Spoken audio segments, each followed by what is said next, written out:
നമസ്കാരം. ഗ്രാമീയ വാർത്തകളിലേക്ക് സ്വാഗതം. പ്രധാന വാർത്തകൾ. നികുതി അടയ്ക്കാൻ വന്നയാളെ മണലൂർ പഞ്ചായത്ത് പ്രസിഡന്റ് സ്വാധീനിച്ച് മണൽ ലേലത്തിൽ പങ്കെടുപ്പിച്ച് കബളിപ്പിച്ചതായി പരാതി.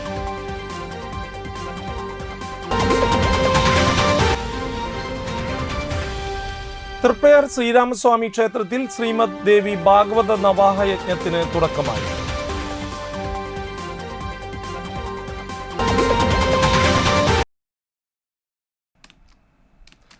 കപ്പലപകടത്തിൽ മരിച്ച മണലൂർ സ്വദേശി ഹനീഷിന്റെ മൃതദേഹം ഉടൻ നാട്ടിലെത്തുമെന്ന് സൂചന.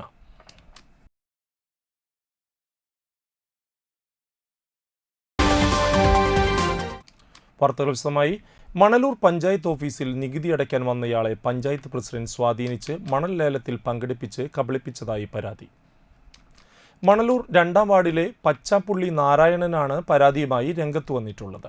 കുറച്ചു മാസങ്ങൾക്ക് മുമ്പ് പഞ്ചായത്തിൽ നികുതി അടയ്ക്കാനായി കാത്തുനിൽക്കുന്നതിനിടെ മണലൂർ പഞ്ചായത്ത് പ്രസിഡന്റ് സൈമൺ തെക്കത്ത് തന്നെ അരികിലേക്ക് വിളിച്ചു വരുത്തി 1000 രൂപ പോക്കറ്റിൽ വെച്ച് തന്ന് പഞ്ചായത്ത് ഓഫീസിൽ നടക്കുന്ന മണൽ ലേലത്തിൽ പങ്കെടുക്കാൻ പറഞ്ഞു. പറഞ്ഞതനുസരിച്ച് ലേലത്തിൽ പങ്കെടുത്തതായും ലേലം പിടിച്ചതായും ഇദ്ദേഹം പറയുന്നു. തുടർന്ന് കുറച്ചു നാളുകൾക്ക് ശേഷം ലേലത്തിൻ്റെ കാര്യങ്ങൾ അറിയുന്നതിനായി പഞ്ചായത്ത് പ്രസിഡന്റിൻ്റെ വീട്ടിൽ ചെന്നപ്പോൾ 500 രൂപ കൂടി നൽകുകയും തന്നെ മദ്യപിക്കാൻ ക്ഷണിച്ചതായും നാരായണൻ ആരോപിച്ചു. ഞാൻ മണലൂർ പഞ്ചായത്തിൽ പോയിട്ട് എൻ്റെ വീടിൻ്റെ നികുതി അടയ്ക്കാൻ ചെന്നു. അപ്പോൾ സൈമൺ മാസ്റ്റർ പ്രസിഡന്റ് എൻ്റെ കൈകൊണ്ട് അടി വിളിച്ചു. അങ്ങനെ അവിടെ ചെന്നു. എനിക്ക് എന്താണെന്ന് സംഭവം അറിയില്ല. എന്നെ വിളിച്ച് ഒരു 1000 രൂപ എൻ്റെ കയ്യിൽ തന്നപ്പോൾ ഞാൻ മോളിൽ പോകാൻ പറഞ്ഞുകൊണ്ട് മോളിൽ പോയിപ്പോൾ അവിടെ ഒരു 10-40 ആൾക്കാരുണ്ട്. അങ്ങനെ അപ്പോഴേ ഞാൻ അറിയുന്നു ഇത് മണ്ണാണ്. ഞാൻ വിളിച്ചെടുത്തപ്പോൾ സൈമൺ മാസ്റ്റർ വിളിച്ചോണ്ട് കൂടെ ഇറങ്ങിപ്പോയി. എന്നാൽ എന്നെയും കൂടി വിളിച്ചില്ലേ. ഞാൻ അവിടുത്തെ ആൾക്കാരായിട്ട് അങ്ങനെ കശമശ ചെറുതായിട്ടുണ്ടായി. ഞാൻ അങ്ങോട്ട് പോകുന്നു. അങ്ങനെ അയാളെ നിൽക്കാനും പോയില്ല. ഞാൻ വീട്ടിൽ പോയി. അങ്ങനെ ഇതെന്തായി അറിയാൻ വേണ്ടിയിട്ട് ഞാൻ ഒരു ചങ്ങോടെ വീട്ടിൽ പോയി. പ്രസിഡന്റിൻ്റെ വീട്ടിൽ പോയി. മണ്ണെടുത്തോ ഇല്ലയെന്ന് പറഞ്ഞു. പഞ്ചായത്ത് പ്രസിഡന്റ് ഒരു പദവിയിലിരിക്കുന്ന ആള് എന്നെങ്ങനെ കൊടുക്കാൻ പാടില്ല കാര്യങ്ങൾ പറഞ്ഞിട്ട് എന്നോട് പറയാണ്ട് എന്നെ കുടിക്കിട്ട് ഇങ്ങനെ കാര്യങ്ങൾ നടത്തുന്നത് ശരിയാണോ? ലേലം ചെയ്ത മണ്ണ് തന്നെ ബിനാമിയാക്കി പഞ്ചായത്ത് പ്രസിഡന്റ് എടുത്തോ അതോ മറ്റാർക്കെങ്കിലും മറിച്ച് വിൽപ്പന നടത്തിയോ എന്നാണ് ഇദ്ദേഹം ചോദിക്കുന്നത്. നവരാത്രി ആഘോഷത്തിന്റെ ഭാഗമായി തൃപ്പയാർ ശ്രീരാമസ്വാമി ക്ഷേത്രത്തിൽ സനാതന ധർമ്മ പാഠശാലയുടെ നേതൃത്വത്തിൽ ശ്രീമദ് ദേവി ഭാഗവത നവാഹ യജ്ഞത്തിന് തുടക്കമായി. ഒക്ടോബർ 3 മുതൽ ഒക്ടോബർ 12 വരെയാണ് ആചാര്യൻ ഗുരുവായൂർ PC ചന്ദ്രശേഖരൻ ഇളയതിൻ്റെ നേതൃത്വത്തിൽ നവാഹ യജ്ഞം നടക്കുന്നത്. Cochin Devaswom board assistant commissioner Bijukumar ഉദ്ഘാടനം ചെയ്തു. സനാതന ധർമ്മ പാഠശാലയാണ് അതിനെ മുൻകൈയെടുത്ത് എല്ലാ കാര്യങ്ങളും ചെയ്യുന്നത്. അവർ ഇന്നത്തെ ആചാര്യനായിട്ട് തിരഞ്ഞെടുത്തിട്ടുള്ളത് ഗുരുവായൂർ ഭാഗവത ബ്രഹ്മശ്രീ PC ചന്ദ്രശേഖരൻ ഇളയത് അവരുകളെയാണ്.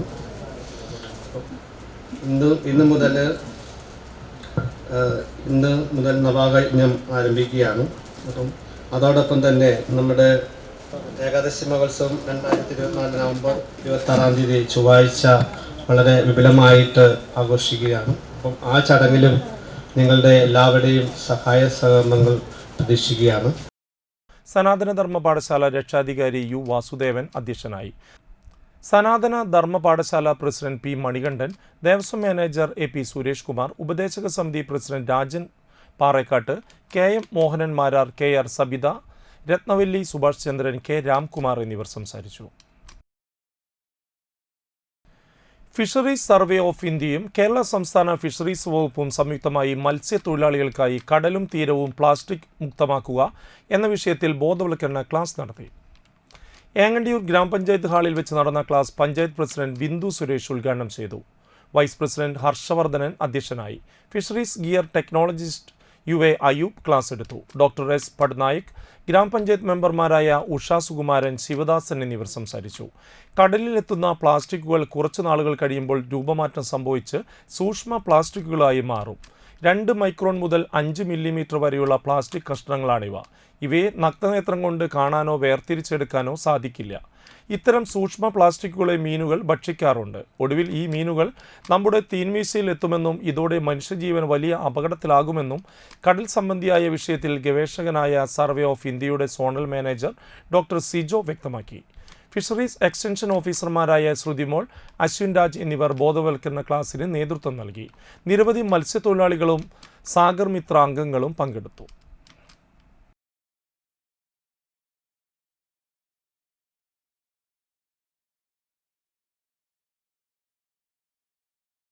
കുവൈറ്റ് തുറമുഖത്തിനടുത്തുണ്ടായ ഇറാനിയൻ വാണിജ്യ കപ്പൽ അപകടത്തിൽ മരിച്ച ഡക്ക് ഓപ്പറേറ്റർ മണലൂർ സ്വദേശി വിളക്കേത്ത് ഹനീഷിന്റെ മൃതദേഹം അടുത്ത ദിവസങ്ങളിൽ നാട്ടിലെത്തുമെന്ന് സൂചന.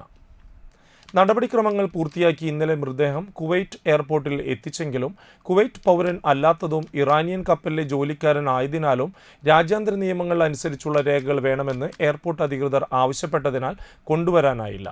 ഉന്നതതല ഉദ്യോഗസ്ഥരുമായി ചർച്ച നടത്തി വരികയാണെന്ന് നോർക്കയിൽ നിന്ന് ഇന്നലെ വൈകിട്ട് അറിയിച്ചെന്ന് പിതാവ് ഹരിദാസൻ പറഞ്ഞു. വിദേശകാര്യ മന്ത്രാലയം മുഖേന സമ്മർദ്ദം ചെലുത്തണമെന്ന് കേന്ദ്ര സഹമന്ത്രിമാരായ സുരേഷ് ഗോപി, ജോർജ് കുര്യൻ എന്നിവരോട് ആവശ്യപ്പെട്ടതായി പറയുന്നു. ഓഗസ്റ്റ് 27 ഇറാനിൽ നിന്ന് ഗ്ലാസ് കയറ്റി കുവൈറ്റ് തീരത്തേക്ക് പുറപ്പെട്ട കപ്പൽ ഇറാൻ അതിർത്തിയിൽ നിന്ന് കുവൈറ്റ് കടൽ അതിർത്തിയിലേക്ക് കടന്നപ്പോഴാണ് അപകടമുണ്ടായത്. ഹനീഷിന് പുറമെ മറ്റ് ഡക്ക് ഓപ്പറേറ്റർമാരായ കണ്ണൂർ, ആലക്കോട്, വെള്ളാട്, കൗമാക്കുടി കോട്ടയിൽ സുരേഷ്, ഒരു കൊൽക്കത്ത സ്വദേശി, 3 ഇറാനികൾ എന്നിവരുൾപ്പെടെ 6 പേരെയാണ് കാണാതായത്. കടലിൽ നടത്തിയ തിരച്ചിലിനൊടുവിൽ ആദ്യം 3 മൃതദേഹങ്ങളും പിന്നീട് 1 മൃതദേഹവും കിട്ടി. വലപ്പാട് ഗ്രാമപഞ്ചായത്തിലെ നവീകരിച്ച MCF CC മുകുന്ദൻ MLA ഉദ്ഘാടനം ചെയ്തു. പഞ്ചായത്ത് പ്രസിഡന്റ് ഷിനിത ആഷിഖ് അധ്യക്ഷയായി. ജില്ലാ പഞ്ചായത്ത് വികസന standing committee chairperson Manjula Arunan, block panchayat standing committee chairperson Mallika Devan, Valappad panchayat vice president VR Jith, standing committee ചെയർപേഴ്സൺമാരായ KA തപതി, ജ്യോതി രവീന്ദ്രൻ, ജനപ്രതിനിധികളായ KA വിജയൻ, EP അജയഘോഷ്, BK Manilal, MA Shiyab, CG Suresh, Anitha Thrideep Kumar, Anitha Karthikeyan, Mani Unnikrishnan, panchayat assistant secretary Venugopal, assistant engineer Vinoj, coordinator Rizwana എന്നിവർ സംസാരിച്ചു. ഹരിതകർമ്മ സേനാംഗങ്ങളും പങ്കെടുത്തു. അത് ഏറ്റവും മർമ്മപ്രധാനമായൊരു ആശയം. നമ്മുടെ കേരളത്തിൽ ചെറിയ ആസൂത്രണ പ്രവർത്തനം കാര്യക്ഷമമായി നമ്മുടെ മേഖലയിൽ നടക്കുന്നത് കൊണ്ട് അതിൻ്റെ ഭരണപരമായ രീതിയിലുള്ള പ്രവർത്തന ശൈലിയാണ് നമുക്കിതുമായി ബന്ധപ്പെട്ട് മുന്നോട്ട് പോകാൻ കഴിയുന്നത്. ഞാനൊക്കെ നമ്മുടെ ജനകീയ ആസൂത്രണം നടക്കുന്ന സമയത്ത് ഒരു ഭാഗത്ത് ഒരു പഞ്ചായത്ത് മെമ്പറാണ്. അവിടെ പഞ്ചായത്തിൻ്റെ പ്രവർത്തനത്തെ സംബന്ധിച്ചും പഞ്ചായത്തിൻ്റെ വികസനത്തെ സംബന്ധിച്ചും ഏതോ വലതോ ഇടതോ ഭാഗത്തൊക്കെ നമ്മൾ പോയി നോക്കി പഞ്ചായത്തിൻ്റെ എന്തെല്ലാം വികസന രംഗത്താണ് മാതൃക കാട്ടി പോകേണ്ടത് എന്ന് പലപ്പോഴും ചർച്ച ചെയ്യപ്പെട്ടതിൻ്റെ അടിസ്ഥാനത്തിൽ ഇതിനെ തന്നെ വലപ്പാട് പഞ്ചായത്തിന് ഒരു രൂപരേഖ ഉണ്ടായിട്ടുണ്ട്. ആ രൂപരേഖയുമായി ബന്ധപ്പെട്ടുകൊണ്ട് നമുക്ക് കേന്ദ്ര സംസ്ഥാന സർക്കാർ തരുന്ന ഫണ്ടുകൾ വിവിധ ഘട്ടങ്ങളായി അത് ചെലവഴിക്കുന്നതിന് വേണ്ടിയുള്ള ചില നടപടിക്രമങ്ങളും അതിൻ്റെ പദ്ധതികളും ഇതൊക്കെയുണ്ട്. ഇനിയൊരു ഇടവേളയ്ക്ക് ശേഷം വാർത്തകൾ തുടരും. പൊന്നിൻ ചിങ്ങമാസത്തിലെ പൊന്നോണം ഇങ്ങെത്തി. ഏവർക്കും മൈ സ്റ്റോർ മൊബൈൽസിന്റെ ഹൃദയം നിറഞ്ഞ ഓണാശംസകൾ. ഈ ഓണത്തിന് പലിശയില്ലാതെ നിങ്ങളുടെ മനസ്സിനിണങ്ങിയ ഫോണുകൾ മാസത്തവണയിൽ സ്വന്തമാക്കാം. ഐഫോൺ, ആൻഡ്രോയിഡ് തുടങ്ങി എല്ലാത്തരം ഫോണുകളും ഫോൺ ആക്സസറീസും ലഭ്യമാണ്. മാത്രമല്ല, കംപ്ലൈന്റ് ആയ ഫോണുകൾ നിങ്ങളുടെ മുന്നിൽ വെച്ച് റിപ്പയർ ചെയ്തു തരുന്ന തൃപ്രയാറിലെ ഏറ്റവും വലിയ ലൈവ് സർവീസ് സെന്റർ കൂടിയാണ് മൈ സ്റ്റോർ മൊബൈൽസ്. അപ്പോൾ ഇനി ഫോണിന്റെ കാര്യത്തിൽ ടെൻഷൻ വേണ്ട. My store mobiles, city tower, phone 8078776665 8080008811. My store mobiles, city tower, temple road, Triprayar. Choco street മാർക്കറ്റിൽ ലഭ്യമായ ലോകോത്തര നിലവാരമുള്ള ചോക്ലേറ്റുകൾ, ഇമ്പോർട്ടഡ് ഡ്രൈ ഫ്രൂട്ട്സുകൾ, ഇമ്പോർട്ടഡ് നട്ട്സുകൾ, ആകർഷകമായ ഗിഫ്റ്റ് ഹാമറുകളുടെയും ഗിഫ്റ്റ് ബോക്സുകളുടെയും വലിയ ശേഖരം, കൂടാതെ ഗിഫ്റ്റ് മെറ്റീരിയലുകളും ലഭ്യമാണ്. നിങ്ങൾ തിരഞ്ഞെടുക്കുന്ന ചോക്ലേറ്റുകൾ കൊണ്ട് ഗിഫ്റ്റ് ഹാമറുകൾ സെറ്റ് ചെയ്തു നൽകുന്നു. ഹോം ഡെലിവറിയും ലഭ്യമാണ്. ചോക്കോ സ്ട്രീറ്റ്, ചിലങ്ക പെട്രോൾ പമ്പിന് എതിർവശം, വാടാനപ്പള്ളി. ഓർഡറുകൾക്ക് വിളിക്കുക 9207093681.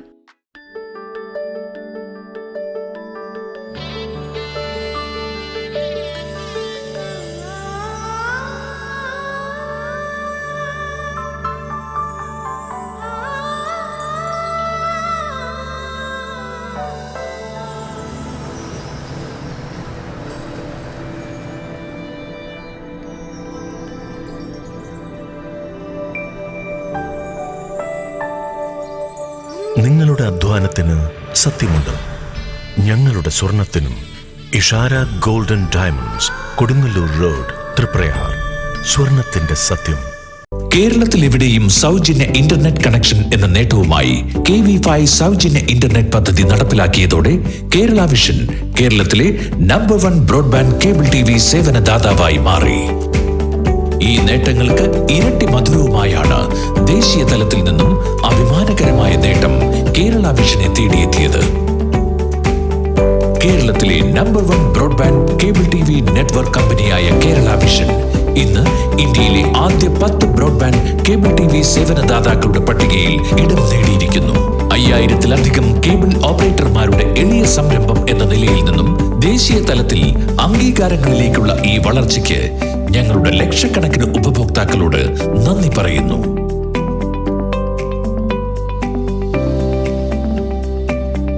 Vision success. ആഘോഷിക്കാം ഈ അഭിമാന നേട്ടം. വാർത്തകളിലേക്ക് തിരിച്ചു വരാം.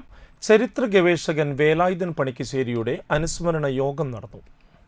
സംസ്ഥാന പ്രവാസി ക്ഷേമ board chairman KV Abdul Khader ഉദ്ഘാടനം ചെയ്തു. MP സുരേന്ദ്രൻ മുഖ്യപ്രഭാഷണം നടത്തി. മുൻ MLA professor KU Arunan, MA Haris Babu, Bindu Suresh, Engandiyur Chandrasekharan, VK Sharafuddin, Sreelatha, advocate VD Premprasad എന്നിവർ വേലായുധൻ പണിക്കശ്ശേരിയെ അനുസ്മരിച്ചു.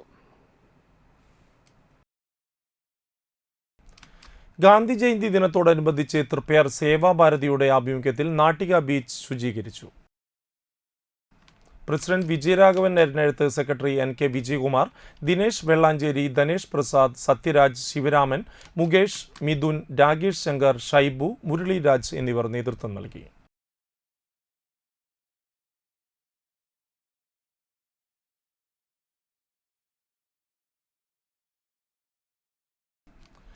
വാടാനപ്പള്ളി തെക്കേ മഹല്ല് കമ്മിറ്റി നടത്തുന്ന അണ്ണൻ ഉപ്പാപ്പ മക്കാം ആണ്ട് നേർച്ചയും ദിക്കർ വാർഷികവും ഒക്ടോബർ 6 മുതൽ 8 വരെ നടക്കും. പരിപാടിക്ക് തുടക്കം കുറിച്ച് വെള്ളിയാഴ്ച ജുമാ നിസ്കാര ശേഷം അണ്ണൻ മക്കാം സമൂഹ സിയാറത്തും കൂട്ടപ്രാർത്ഥനയും നടത്തി. മഹല്ല് രക്ഷാധികാരി സയ്യിദ് ജലാലുദ്ദീൻ തങ്ങൾ അധ്യക്ഷനായി. മഹല്ല് സെക്രട്ടറി PS ബഷീർ, മഹല്ല് ഖത്തീബ് P ഉമർ ബാഗവി, മുദരിസ് അബ്ദുള്ള ഫൈസി, ഷാഫി ഫൈസി, കമ്മിറ്റി അംഗങ്ങളായ അബ്ദുള്ള ലത്തീഫ്, മുഹമ്മദ് ഉമർ, ഷാഹു, ഫൈസൽ എന്നിവർ പങ്കെടുത്തു. മഹല്ല് കമ്മിറ്റി നടപ്പിലാക്കുന്ന ബൈത്തുന്നൂർ ഭവന പദ്ധതിയുടെ 2ാം ഘട്ട വിതരണവും ഇതോടൊപ്പം നടക്കും. വാടാനപ്പള്ളി തെക്കേ മഹല്ല് കമ്മിറ്റി നടത്തുന്ന അണ്ണനുപ്പാപ്പയുടെ ആണ്ടും ആഴ്ചയിൽ നടന്നുവരുന്ന ദിക്റിന്റെ ആണ്ടും കൂടിയിട്ട് ഇൻഷാ അല്ലാഹ് ആരംഭിക്കുകയാണ്.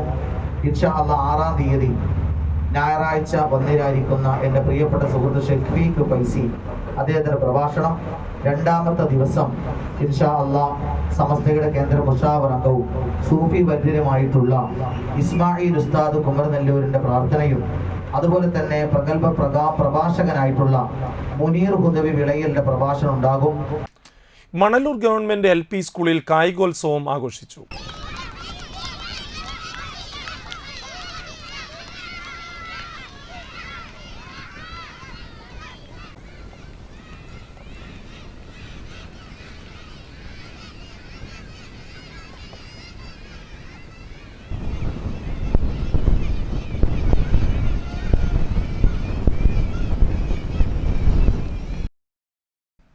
കുട്ടികളുടെ കായികക്ഷമത വർദ്ധിപ്പിക്കുന്നതിനും മാനസിക പിരിമുറുക്കം കുറയ്ക്കുന്നതിനും ഉപകരിക്കുന്ന വിധത്തിലുള്ള മത്സരങ്ങളാണ് സംഘടിപ്പിച്ചത്.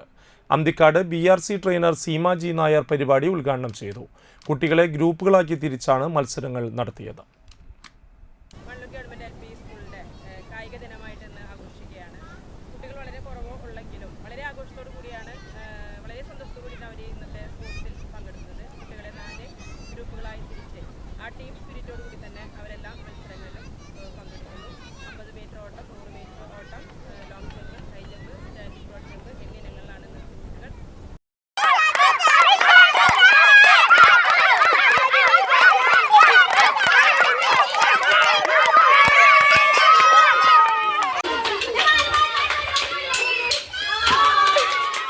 NSSന്റെ ചാരെ എന്ന പ്രവർത്തന ഭാഗമായി Parappur saint John's higher secondary സ്കൂളിലെ NSS വളണ്ടിയർമാർ മണലൂർ ഗവൺമെന്റ് LP സ്കൂളിൽ പ്രവർത്തിക്കുന്ന ഓട്ടിസം സെന്റർ സന്ദർശിച്ചു. അവർ കരുതി കൊണ്ടുവന്നിരുന്ന കസേരകൾ സെന്ററിലേക്ക് സംഭാവന ചെയ്തു. Manalur panchayat president Simon Thekkath, saint John's higher secondary school principal Densy John, Manalur സ്കൂളിലെ പ്രധാനാധ്യാപിക Jill, NSS program officer Bijoy Francis, അധ്യാപകരായ PD ആൻഡോ, സീമ, ശ്രീമതി എന്നിവർ സംസാരിച്ചു.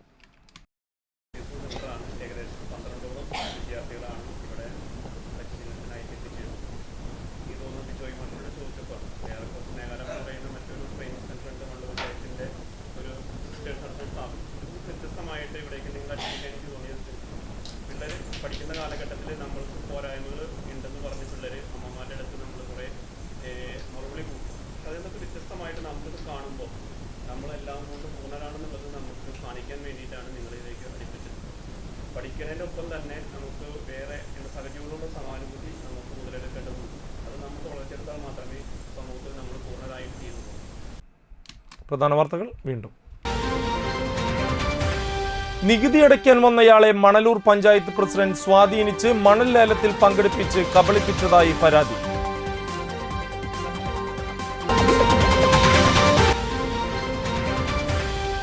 തൃപ്പയാർ ശ്രീരാമസ്വാമി ക്ഷേത്രത്തിൽ ശ്രീമദ് ദേവി ഭാഗവത നവാഹ യജ്ഞത്തിന് തുടക്കമായി.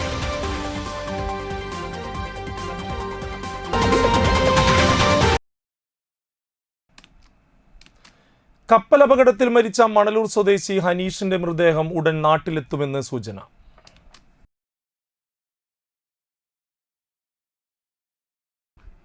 ഇതോടുകൂടി വാർത്താ ബുള്ളറ്റിൻ പൂർണ്ണമാകുന്നു. നമസ്കാരം.